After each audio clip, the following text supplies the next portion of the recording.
More bachelorette crafts. Let's make monogram bags. Would you believe it? I got these bags from Shein and I'm using Polyflex iron-on vinyl that I got from Brilliant Vinyl. I am super anal about making sure all my materials stick so that the Cricut doesn't pull or tear any material and waste any good material. So I'm securing everything with masking tape.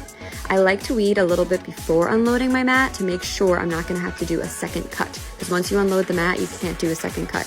Once I determine that everything cut properly, I remove the material after removing the masking tape and cut everyone's individual decals into their own personal rectangles. Iron-on is typically more difficult to weed than just regular vinyl, but still, all things considered, this was very good material to work with and very simple to weed.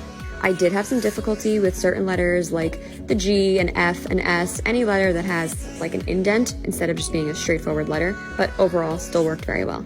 Here we are. I'm using a Teflon sheet on the inside of the bag and the outside of the bag because you don't want the material to stick and go through 2 layers of the bag. 1, ruining the vinyl, but 2, making the bag impossible to open.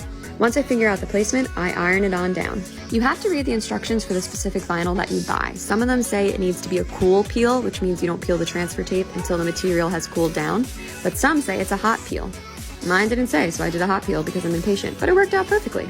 I do apply more heat after I remove the transfer tape, just in case. Then to move the bag around to make sure it sticks, and voila, here they are.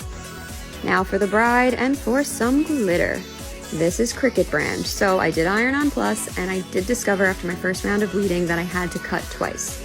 Even after cutting twice, I still had quite a bit of difficulty weeding to ensure the structural integrity of her actual initials.